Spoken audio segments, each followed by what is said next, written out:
तुळसी कोमलवे.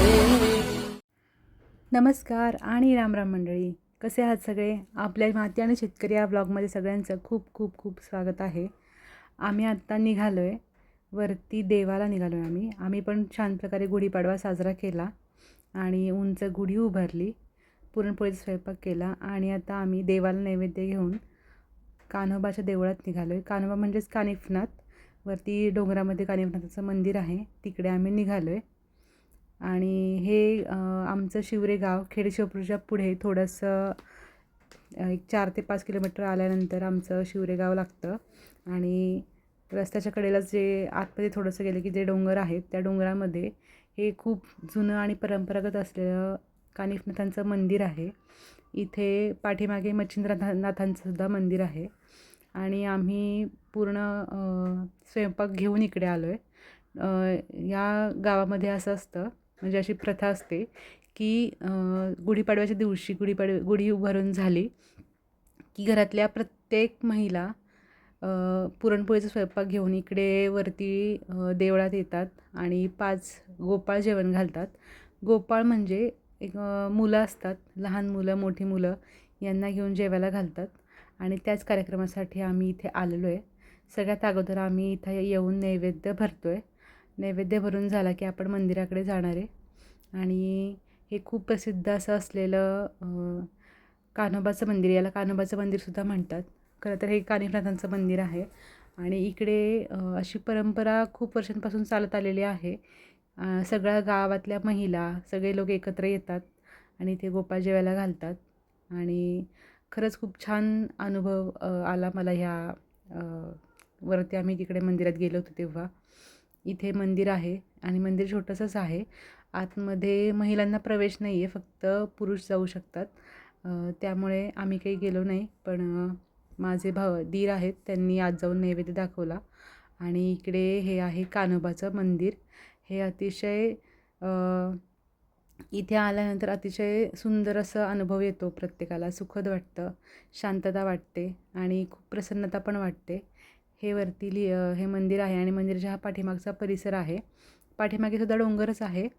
आणि मी सांगितलं होतं तसं इथे मच्छिंद्रनाथांचं पण मंदिर आहे पुढे, पण ते वरती जाऊन बघावं लागतं आणि आम्ही काही तिकडे गेलो नाही.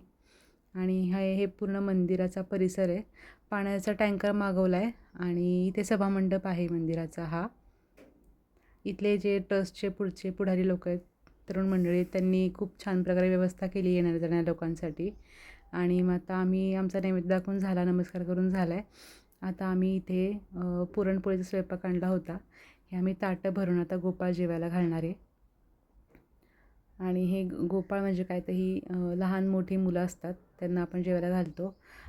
इथे बघा सगळीकडे महिला दिसत आहेत, काही ठिकाणी जेवणं पण चाललेली आहेत, म्हणजे गोपाळ जेवण चालू आहे.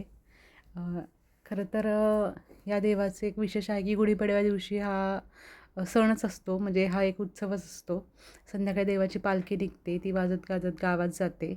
एक दिवस रात्री पालखीचा मुक्काम असतो गावामध्ये. आणि मग त्याच्यासमोर जे पारंपरिक खेळ आहेत ते खेळ होतात, महाप्रसाद असतो. आणि खूप छान प्रकारे हा कार्यक्रम साजरा केला जातो.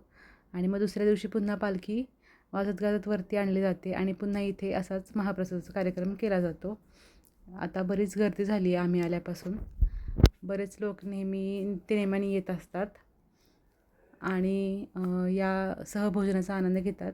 या कार्यक्रमाचं एक वैशिष्ट्य म्हणजे असं की या कार्यक्रमाच्या निमित्ताने सगळ्या लोकांना एकत्र यायला मिळतं, एकमेकांच्या गाठी पडतात, तसं जेवणाचा आनंद सगळे एकमेकांना घेतात. आणि ही खूप छान परंपरा आहे. आणि त्यामुळे मला हा व्हिडिओ असा शेअर करावासा वाटला सगळ्यांबरोबर. तुमच्या गावामध्ये अशी काही प्रथा असेल तर अगदी छानच आहे. पण मला कमेंटमध्ये नक्की सांगा की तुमच्याकडे अशी कोणती परंपरा किंवा असं काही विशेष आहे का.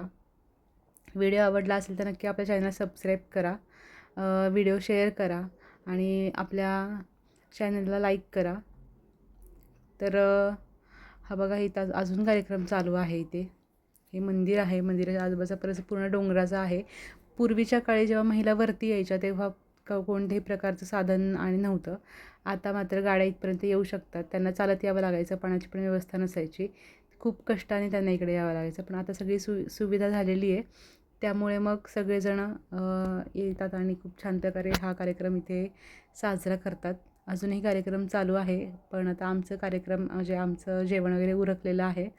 त्यामुळे आता आम्ही निघतो आहे. आम्ही गाडीत सगळं सामान ठेवलं आणि आता आपण घरी जातो आहे. म्हणजे संध्याकाळी जेव्हा पालखी आहे, पालखीचासुद्धा व्हिडिओ मी अपलोड केला आहे व्हिडिओच्या शेवटी. त्यामुळे व्हिडिओ शेवटपर्यंत नक्की बघा. आणि पुन्हा एकदा असं वाटतं की